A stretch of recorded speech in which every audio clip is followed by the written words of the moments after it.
Beloved friends, seekers of truth and peace, today we reflect upon a truth so simple, yet so profound, that it has the power to transform every step of our journey. Take God with you through life. For what is life without the presence of the eternal? It is a house without light, a journey without a compass, a song without melody.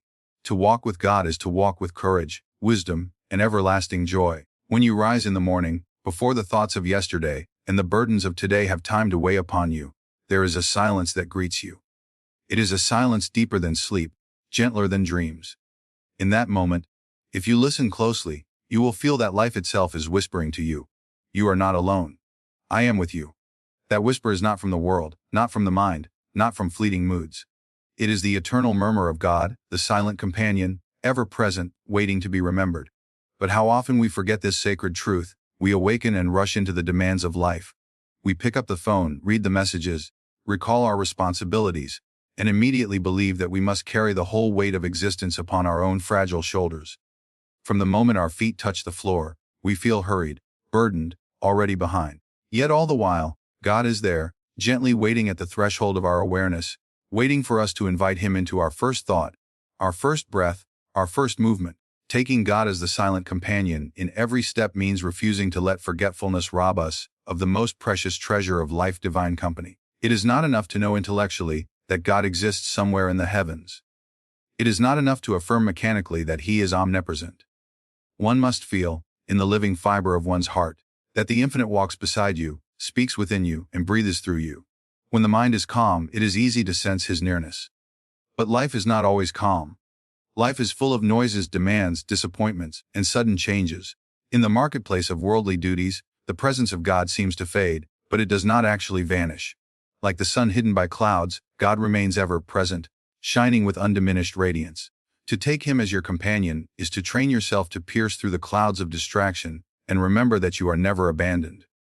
Imagine walking down a lonely road at night. The shadows stretch long, the silence feels heavy. You feel uncertain, uneasy, almost afraid.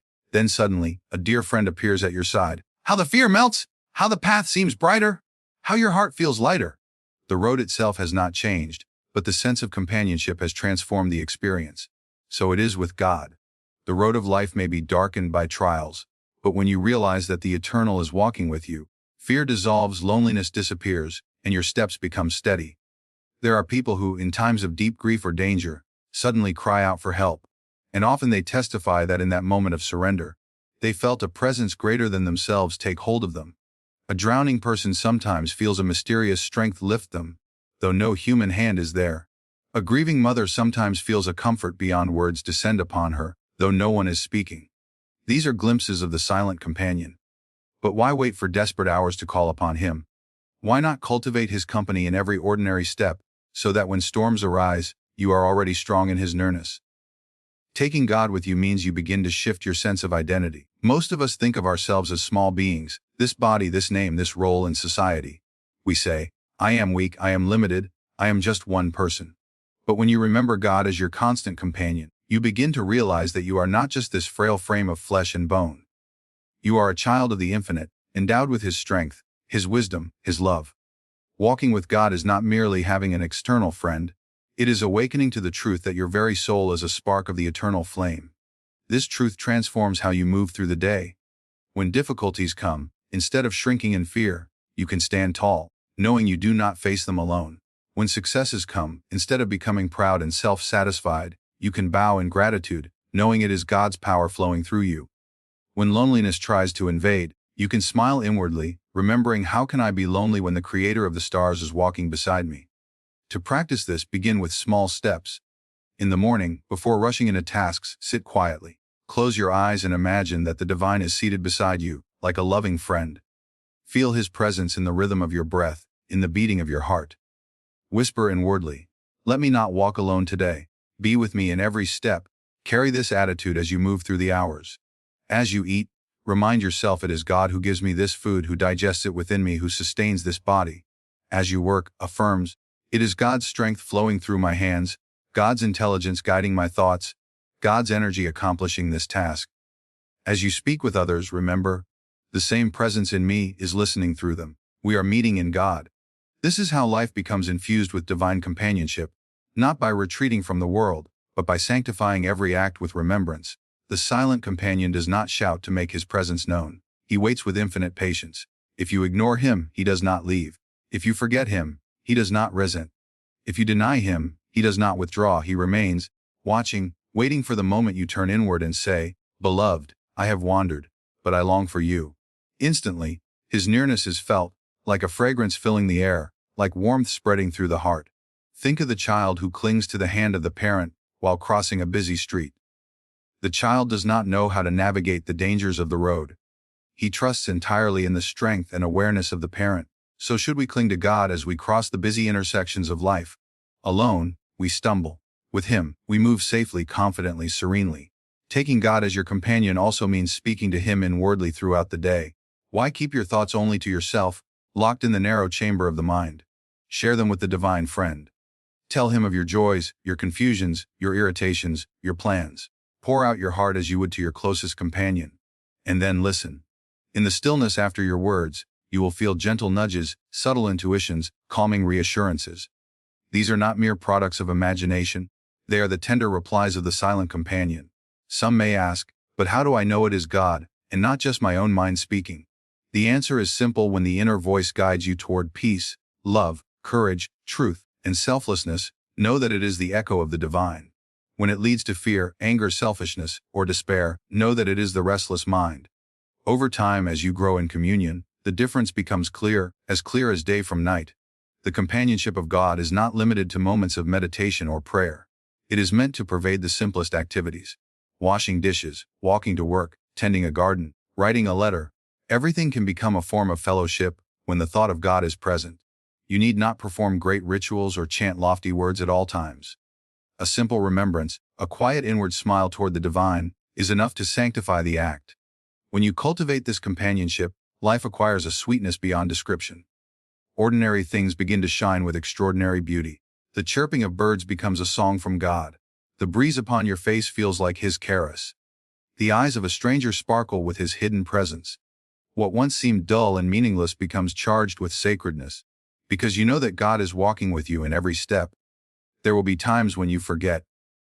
There will be hours when the demands of the world pull you away, when irritation or sorrow blinds you, when you feel abandoned once again. Do not be discouraged. The very moment you remember and turn your thoughts back to him, you will find that he has been waiting patiently. His companionship is not fragile. It cannot be broken by neglect. It is always there, ready to be reclaimed. In truth, the soul has never been apart from God. It is only the veil of forgetfulness that makes us imagine separation. To take God with you is not to create something new, but to awaken to what has always been real. It is like wiping the dust from a mirror to see the reflection clearly. God has been your companion from your first breath, even before you were aware of breath itself, and he will remain until your last sigh carries you back into his embrace. Let us then resolve not to walk alone anymore. Let us refuse the barren illusion of isolation. Let us welcome the silent companion into our days and nights, our work and rest, our joys and sorrows. For in his company life becomes a sacred adventure, a dance of divine friendship, a journey whose destination is not somewhere far away, but the eternal presence of the one who has always walked beside us. When we think of God, too often our minds confine him to a narrow place. We think of temples and churches, of rituals and prayers offered at fixed hours. We imagine that he belongs to early morning devotions or Sunday gatherings. Then, when the hour of prayer is over, we set him aside, as if he were a guest who must remain in his own room, while we carry on with real life. But if God is truly the essence of all existence, if he is the power breathing through us, and the light shining in our consciousness, then he is not to be locked away in sacred places. He is to be carried into the very heartbeat of our daily labor. Taking God with you through life means learning the art of transforming every action, no matter how ordinary, into an act of worship. It means realizing that the divine does not desire separation between what we call spiritual and what we call worldly. To the infinite, all is one field of experience. Washing dishes, answering emails, cooking a meal, driving a car, raising children, sweeping the floor. These can all become holy offerings when they are performed with the awareness of God's presence. Let us imagine two workers in a field. Both bend under the sun, both dig the soil, both sweat, both labor. Outwardly, their actions are identical, but inwardly, their attitudes are worlds apart. The first sees his work only as a burden. He labors reluctantly, thinking only of his wages and complaining of his fatigue. The second sees the same soil as sacred, the same sweat as a sacrifice, the same field as an altar. In every motion, he silently offers his energy to the divine. For him, work is not merely toil, it is worship. Which of these two lives enjoy? Which of these two transforms labor into liberation? This is the secret to spiritualize every duty. For in truth, God is not separate from our work.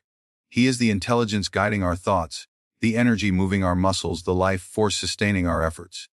Without him, we could not lift a finger or draw a breath. To recognize this truth is to see work not as drudgery, but as the dance of God through us. Many people struggle with boredom in their jobs. They say, "My work is repetitive, meaningless, mechanical. How can such tasks have anything to do with God?" But consider, is not the beating of the heart repetitive? Is not the rising of the sun daily and predictable? Is not the flow of breath a continual rhythm? Yet these repetitive acts are filled with divine purpose. Similarly, when you bring God into your routine, even the most monotonous task becomes alive with meaning. It is not the nature of the task that makes it sacred or profane, it is the consciousness you bring to it. There is a story of a monk who swept the temple floor for decades. Day after day, he performed this humble chore, never growing weary of it. When asked how he endured such monotony, he replied, "I am not sweeping the dust, I am sweeping my heart. Each stroke of the broom clears away a little of the ignorance that clouds my soul. I do it for him." This is the vision we must learn to cultivate, to see in every duty, however small, an opportunity for communion with the divine. When you prepare food for your family, think, "It is not only my loved ones who will eat this meal, but God himself in the form of those I serve." When you write a letter, think, "It is God who inspires these words and God who will receive them through another soul." When you clean your home, think, "I am preparing a temple for the divine to dwell within." When you enter your workplace, think, "This is not merely an office, but a field of service where I can bring God's light into action." Such thoughts sanctify labor, turning it into worship. The difficulty arises because the ego claims ownership of our actions. The ego says, "This is my work, my achievement, my success, my failure." Thus the mind becomes entangled in pride, stress, competition, and despair. But when you remind yourself, "This is not my work, but his work flowing through me," the burden lifts. The results are no longer chains of anxiety, they are offerings placed at the feet of the eternal. Whether success or failure comes, you remain inwardly free, because your true joy lies not in the outcome, but in the devotion you poured into the effort. This attitude does not mean indifference or carelessness. On the contrary, when you see work as worship, you perform it with greater excellence, for you are no longer doing it merely for human eyes, but for the gaze of God himself. How careful would you be if you knew that every action of your hands was being offered to the divine beloved? You would not cut corners. You would not act dishonestly. You would pour your heart into the task, however small, because it is not the world you are serving, but the infinite. Even the smallest task, when performed with love for God, carries infinite value. A cup of water given in his name, a floor swept in his remembrance, a word spoken with his presence in mind. These become treasures stored in the soul. Meanwhile, the grandest achievements done without awareness of God often leave the heart empty and restless. This is why so many who achieve worldly greatness still feel a void. They built towers without laying the foundation of divine remembrance. There is also a hidden power in making work worship. When the mind is focused on the divine while working, it becomes calm, steady, and one-pointed. Distractions lose their grip. Energy that is normally scattered in worry and restlessness is gathered and channeled into the task. Thus, not only does the work become more joyous, it also becomes more efficient and fruitful. The world may marvel at your productivity, but you will know the secret: it was not you alone, but God's energy flowing unhindered through you. The ancient scriptures often speak of selfless action, doing work without attachment to results. This teaching is not abstract philosophy, it is a practical key to freedom. When you work in the spirit of worship, you cease to obsess over rewards, recognition, or outcomes. You give your best because you are offering it to God, and you let go of the rest. This detachment brings an extraordinary peace. Success does not inflate you, failure does not crush you.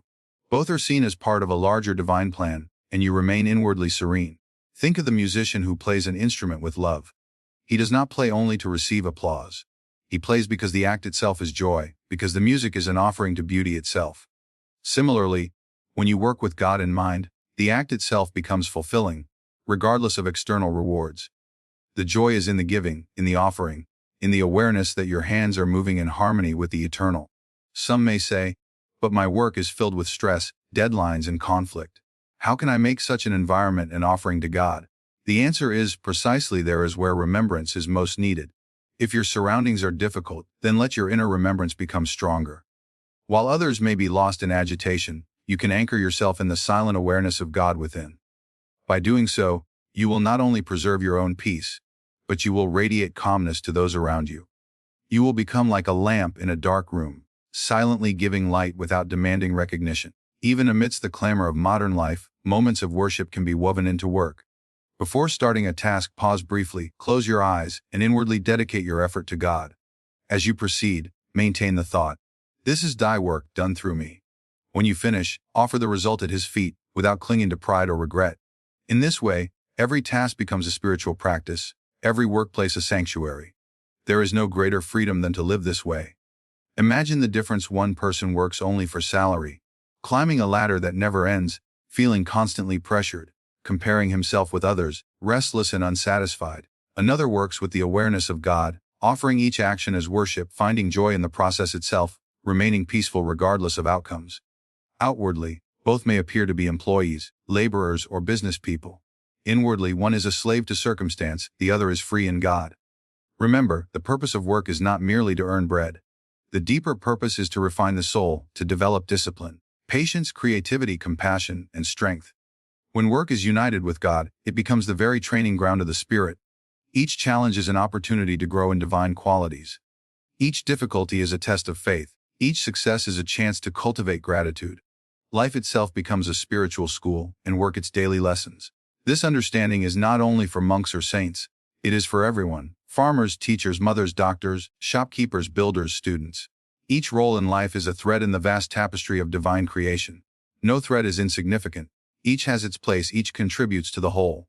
When you recognize this, you no longer despise your duty, however small it may seem. You perform it with reverence, for it is your part in the great symphony of God's work. Thus, making work a worship is not about changing what you do, but changing how you do it. The field may remain the same, but the heart's perspective transforms the entire experience. With God in mind, every step, every task, every effort becomes luminous. Without God, even the grandest achievements feel hollow. The choice is ours to labor in forgetfulness, or to work in the joy of divine remembrance. So let us no longer divide life into spiritual and worldly. Let us see all of it as sacred. Let us wash dishes with the same reverence as we offer prayers. Let us drive to work with the same awareness as we meditate. Let us send an email with the same devotion as we chant a hymn. For when God is remembered, all actions, great or small, become rivers flowing back into the ocean of worship. And when the day is done, when you look back upon your labor, your heart will not say, "I merely worked."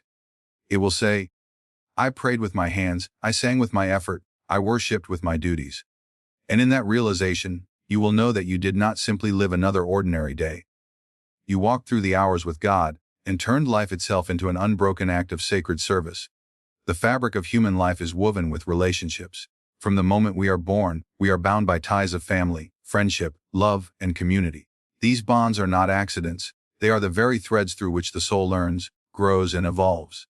Yet how often do we suffer in our relationships? How often do we feel misunderstood, neglected, betrayed, or burdened by others?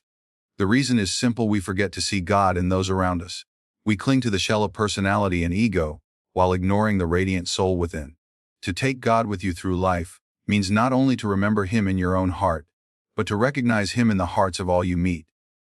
Every face you encounter is a reflection of the infinite. Every relationship, whether pleasant or difficult, is an opportunity to experience God in a new form. When you begin to see others through this divine lens, relationships transform from sources of conflict into sacred classrooms of the soul. Consider the bond between parent and child. Outwardly, it seems like a relationship based on biology and care, but spiritually, it is far more profound. The parent is entrusted with a soul that is not their possession but a spark of the divine. The love a parent feels, the instinct to protect, nurture, and sacrifice, is not merely human instinct. It is God's love flowing through them. When parents remember this, they raise their children not as extensions of their own ego, but as sacred souls temporarily placed in their care. They do not crush the child with expectations or possessiveness, but guide them gently toward their own divine purpose. Similarly, the love between husband and wife is not meant to be limited to personal attraction or convenience. True partnership is a reflection of the union of soul and spirit. When two people see God in each other, their love transcends the shifting sands of mood and circumstance. It becomes rooted in the eternal. Such a love does not demand selfishly, "What can I get from you?" but asks, "How can I serve the divine through my care for you?" In this way, marriage becomes not merely a contract of two egos, but a temple in which God's presence is adored in the form of mutual devotion. Friendship, too, is sacred when viewed rightly. A true friend is one in whom you feel the nearness of God, a soul with whom you can share your heart without fear, a mirror reflecting your own divine qualities. But even friendships that test you, the ones that bring misunderstandings or conflict, are opportunities to see beyond ego. For when you forgive, you are not simply tolerating another's fault, you are affirming that the essence of that person is divine, and that the ego's errors cannot obscure the light of God within. Many people think of enemies as obstacles to happiness. Yet even in those who oppose us, God is present. They may not be aware of it, and we ourselves may resist acknowledging it, but it is true. To see God in an enemy is perhaps the highest test of spiritual vision. It does not mean approving of their harmful actions, but recognizing that beneath their ignorance shines the same divine essence that dwells in you. Hatred blinds, divine vision heals. When you learn to respond to enmity with compassion rather than revenge, you begin to live the truth that every soul is a child of God. Why is it so difficult to see God in others? Because we are fixated on personality, the ever-changing mask of moods, habits, words, and actions. Personalities clash because they are shaped by ego, desire, and past impressions. But the soul, the divine essence within, is beyond personality. When you train yourself to look deeper, to peer past the mask into the eternal light shining within, you discover that even those who irritate you are carriers of the same divine spark. Think of the sun shining through stained glass windows of many colors. Each window tints the light differently: red, blue, green, yellow. Some windows are cracked or dirty, others are polished and clear. If you focus only on the window, you may prefer one color to another, or dislike the cracks and stains. But if you focus on the light itself, you realize it is the same radiance streaming through all. In the same way, human beings are windows of varied personalities, but the light of God shines through each. To see that light is to honor the divine in all relationships. This perspective has practical power. When you are frustrated with someone, pause and ask, "What aspect of God am I being asked to recognize here?" If the person is difficult, perhaps you are being invited to practice patience, the patience of God. If they are kind, perhaps you are being reminded of divine compassion. If they oppose you, perhaps you are being called to cultivate courage and forgiveness. Each relationship is a teacher, each encounter a lesson, each soul a mirror reflecting back some quality of the divine. Family life is often where this truth is tested most. We may treat strangers with politeness, yet take for granted those closest to us. We may overlook the divine presence in parents, spouses, or children, seeing only their faults. But if you can learn to see God in the family, where familiarity often breeds impatience, then you will see Him everywhere. Begin by remembering that every act of kindness toward your family is service to God Himself. Every word of love spoken sincerely is a prayer. Every effort to understand, to listen, to forgive is an offering laid at the feet of the Eternal. Think of the person who irritates you most. Perhaps it is a colleague, a sibling, a neighbor. You feel tense in their presence, their words or actions disturb your peace. In such moments, instead of reacting with anger, silently affirm, "You too are a child of God. I will not let my vision stop at your faults. I will look deeper to the divine essence within." This affirmation is not easy, but if practiced sincerely, it transforms relationships. The power of divine recognition melts hostility and awakens compassion. Even if the other person does not change outwardly, your own heart will be free of bitterness. This way of living turns relationships into spiritual practice. Instead of waiting for perfect conditions, you use every encounter as a chance to grow closer to God. A smile given in sincerity, a harsh word forgiven, a burden shared with love. All these are steps on the path of divine realization. For God does not want us to escape from relationships, but to spiritualize them. He places us among others precisely so that we may learn to love Him through them. True love is not possession, nor is it dependence. True love is the recognition of God in another soul, and the joy of serving that divine presence selflessly. This love does not fade when beauty fades, when health declines, when circumstances shift. It is anchored in eternity. To love this way is to taste the love of God Himself, for He alone loves without condition, without change, without end. There is also a mystery here. When you recognize God in others, you awaken to God more deeply within yourself. For how can you see divinity in another unless it is already glowing in your own heart? The more you honor the divine in those around you, the more your own soul shines. Love, compassion, and forgiveness are not gifts you give away and lose. They are lights that grow brighter the more you share them. In this sense, relationships are mirrors of your own state of consciousness. If you constantly see faults in others, it is a sign that you are not in touch with your own divine essence. If you see goodness, beauty, and light in others, it means that the divine vision within you is awakening. Thus, to cultivate the habit of seeing God in all is to refine your own soul. The highest saints and sages often looked upon all beings, friends, enemies, strangers, with the same love. Why? Because they saw only the one. To them, the beggar and the king, the saint and the sinner, the child and the elder, all were masks worn by the same infinite actor. They did not cling to the mask, they adored the actor behind it. We too can train ourselves in this vision, little by little, by remembering in daily life that every relationship is an encounter with God. This vision brings immense healing. How many families are broken by anger and pride? How many friendships lost to misunderstandings? How many societies divided by prejudice? If we would only remember the divine essence in others, how quickly forgiveness would flow, how easily compassion would rise, how naturally unity would blossom. Seeing God in relationships is not only a personal practice, it is the medicine the world needs for peace. So let us resolve to take God with us into every bond, every interaction, every relationship. Let us look beyond personality and ego to the divine light shining through all. Let us treat each other as living temples of God, respecting, loving, and serving the divine essence within. When we live this way, relationships cease to be sources of pain and conflict. They become sacred opportunities for joy, growth, and union with the eternal. In the end, when we pass from this world, what will remain? Not our wealth, not our possessions, not our titles. What will remain are the impressions of love we have given and received, the ways in which we recognize God in one another. These are the treasures carried into eternity. And so, to see God in relationships is not only a way to live in peace now, it is the way to prepare the soul for everlasting union with the divine. Life is not a path of uninterrupted sunshine. Along the way, clouds gather, storms break, and shadows fall. None among us is spared from trials. Sickness touches the body, sorrow visits the heart, uncertainty troubles the mind. Wealth can vanish, friends may betray, plans collapse, and dreams shatter.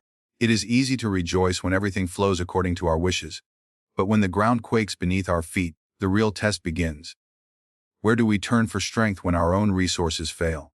Where do we find courage when fear surrounds us like a tightening circle? The answer is eternal and simple: turn to God, the inner strength that never fails. When we think of trials, we often imagine them as punishments, as cruel accidents of fate, as unnecessary burdens. But trials are not without purpose. They are the chisels with which God shapes the soul, the fires through which impurities are burned away, the tests through which hidden strength is revealed. Without trials, we would grow complacent, forgetful, and weak. It is in the crucible of difficulty that the soul awakens to its true power, discovering that it is not the fragile creature of circumstance it once believed, but a child of the infinite, endowed with boundless resilience. Consider the seed buried in the soil. In the darkness, it must struggle, breaking its shell, pushing upward against the heavy earth, reaching for the unseen light. To the seed, the pressure and darkness may seem unbearable. But without that struggle, the seed would never grow into a tree. In the same way, trials press upon us so that we may break the shell of ego and rise toward the light of God within.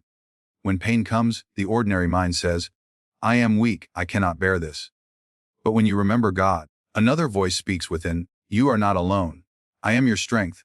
This inner assurance is not imagination, it is the reality of the soul touching its source. Just as electricity empowers a bulb, so God's presence empowers the heart. Alone the bulb cannot shine, but when connected to the current, it glows brightly. Alone the human being falters, but when united with God, even the heaviest burden can be carried with calmness and dignity. Trials are not meant to crush you, but to reveal to you that your strength is greater than you imagined. Many of us go through life believing we are fragile, but when adversity strikes, we are astonished by the courage that rises from within. Where does that courage come from? Not from the ego, not from the limited mind, but from the infinite reservoir of God's strength hidden in the soul. Each trial uncovers a little more of that hidden reservoir, reminding us that we are not helpless creatures but channels of divine power. Think of the mother who stays awake through nights of illness to care for her child. Where does her endurance come from? Think of the man who loses everything yet rises again to rebuild. Where does his resilience come from? Think of those who, even in the face of persecution, cling to truth and love rather than yield to hatred. Where does their courage come from? These are glimpses of God's strength shining through human hearts. It is natural to grieve, to feel pain, to shed tears in times of trial.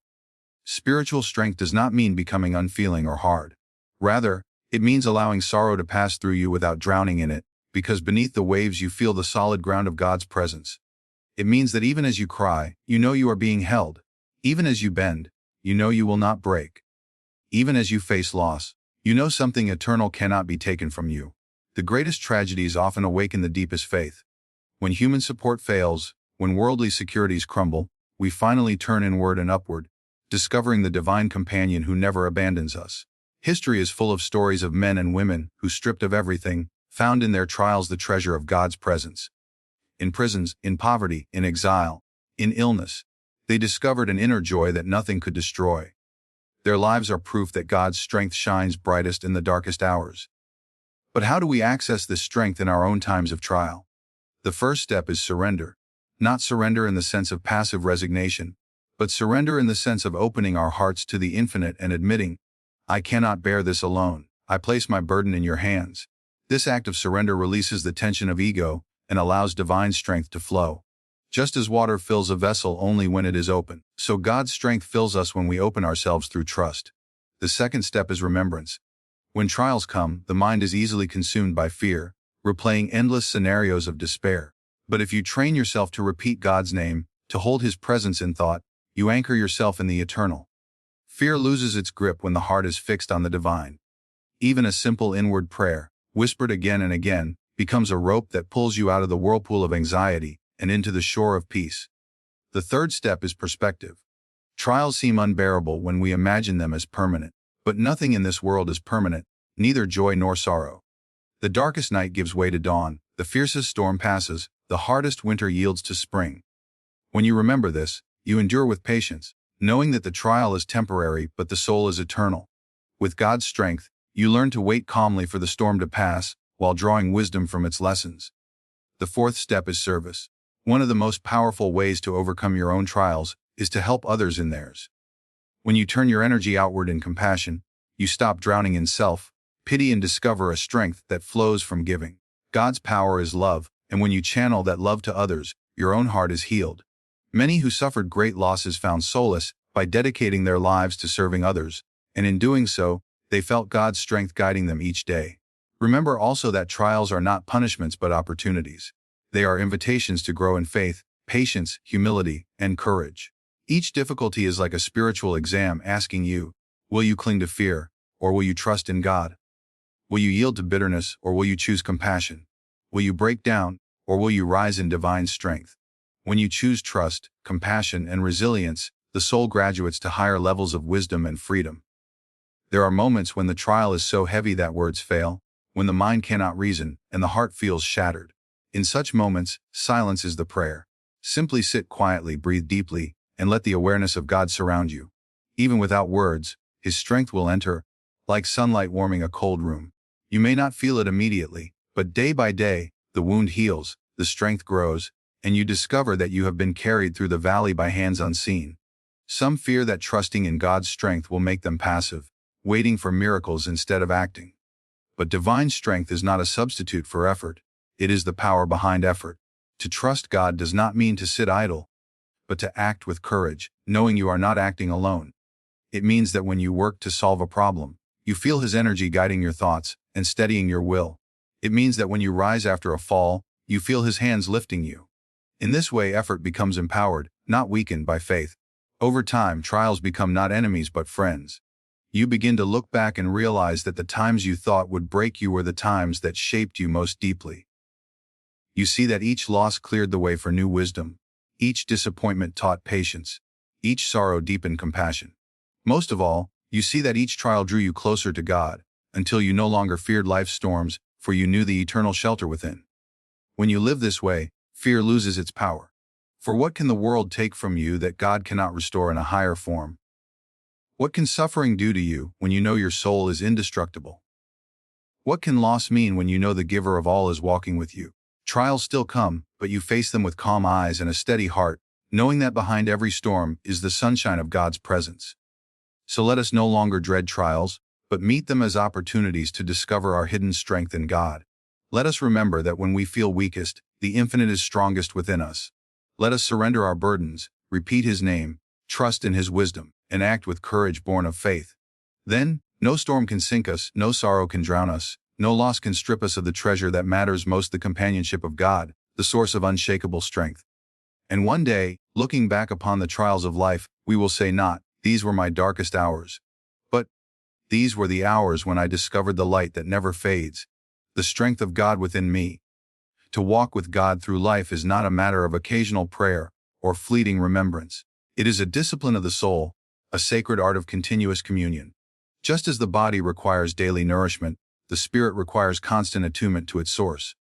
We cannot live on yesterday's meals, nor can we live on yesterday's prayers. Communion with God must be as regular as breathing, as constant as the beat of the heart. Yet, how often do we allow the business of the world to pull us away from this truth? From dawn to dusk we chase responsibilities, ambitions, and desires, seldom pausing to remember the one from whom all things flow.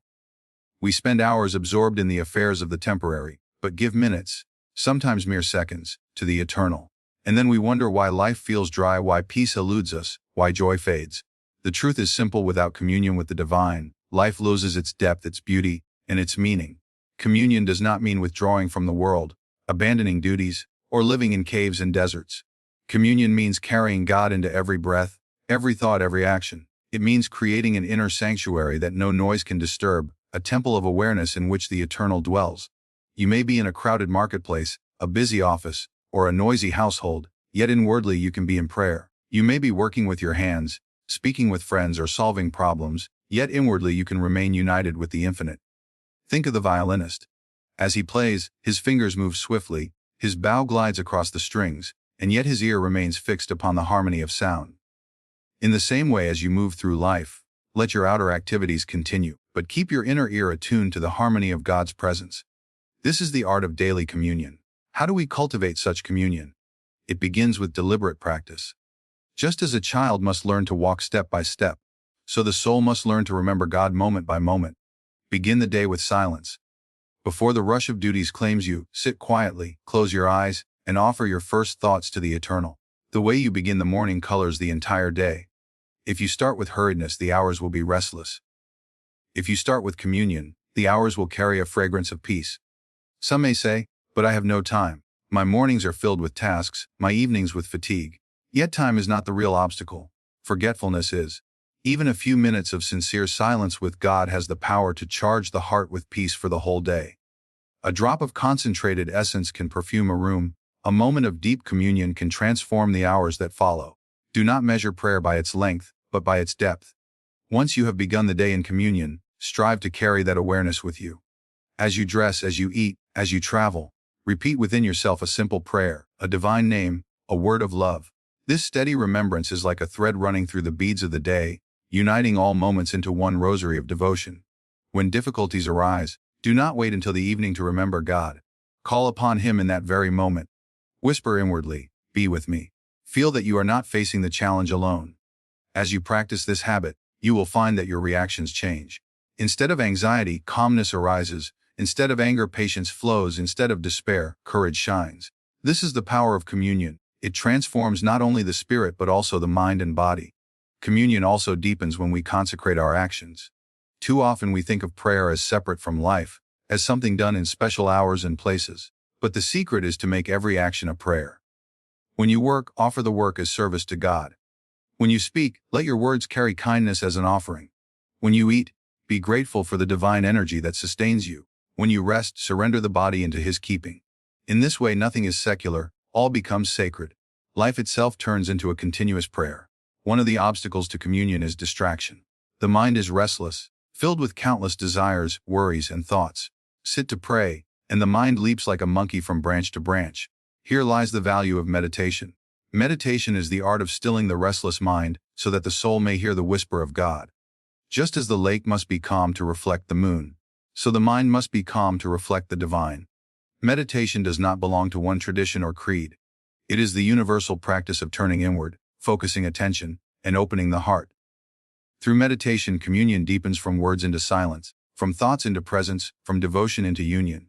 No matter how busy life may be, set aside some moments each day for meditation. Even 10 minutes of stillness, if practiced faithfully, will change the texture of your life. You will begin to feel a strength and peace that nothing outward can disturb. But communion is not only for the quiet hours of meditation, it is for the living hours of work and interaction. The secret is to weave both together, to drink deeply of silence and then carry its sweetness into activity. Think of it like inhaling and exhaling. In meditation you inhale the presence of God, in activity you exhale it into the world through love and service. Together they form the rhythm of spiritual life. Some may fear that constant remembrance of God will make them less effective in worldly duties, less practical, less engaged. The opposite is true. Communion sharpens the mind, steadies the emotions, strengthens the will. With God's presence in your heart, you work not with agitation but with clarity. You love not with attachment but with freedom. You live not in fear but in confidence. The more you remember God, the more effective you become in every task. Communion also brings joy. There is a joy that comes from possessions, but it fades when the novelty wears off. There is a joy that comes from relationships, but it is shadowed by the fear of loss. There is a joy that comes from achievements, but it disappears when the applause ends. The joy of communion, however, is independent of circumstances. It is the joy of touching the eternal, of feeling the boundless love of the source, of knowing that you are never alone. This joy does not fade, because it is rooted in the infinite. Communion with God is also the antidote to loneliness. In the busiest cities, surrounded by thousands, people often feel alone. In the quietest villages, with family around, hearts often feel empty. Loneliness arises not from the absence of people, but from the absence of God in awareness. When you live in communion, you may be physically alone, but inwardly you feel accompanied by the dearest friend. You may be surrounded by strangers, but inwardly you feel connected to all. For communion dissolves the illusion of separation and reveals the oneness of life. Another fruit of daily communion is guidance. Life is full of choices, large and small. The mind, with its limited vision, often hesitates, doubts, and fears. But when you commune with God, an inner wisdom begins to guide you. Sometimes it comes as intuition, a quiet sense of knowing. Sometimes it comes as peace surrounding one decision and unrest surrounding another. Sometimes it comes as synchronicities that lead you gently toward the right path. Communion tunes the soul to the divine wisdom that knows what the mind cannot. Daily communion also prepares the soul for the greatest trial of all, death. Death appears frightening only when we live cut off from the eternal. But to one who has practiced communion, death is not an end but a return, not a terror but a homecoming. Each day of communion is a rehearsal for that final transition, teaching us to let go of the temporary and hold fast to the eternal. When the last breath comes, it is but another moment of communion. Closing the eyes on this world, opening them on the light of God.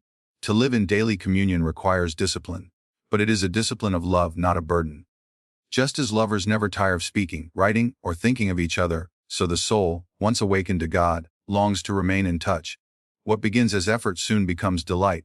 At first you remind yourself to pray, to meditate, to remember. Later, you cannot bear to forget, for communion becomes the sweetest necessity of life. Let us then resolve to cultivate this communion. Begin the day with God, walk through the hours with God, end the day with God. Make meditation your anchor, prayer your constant companion, love your offering, service your expression.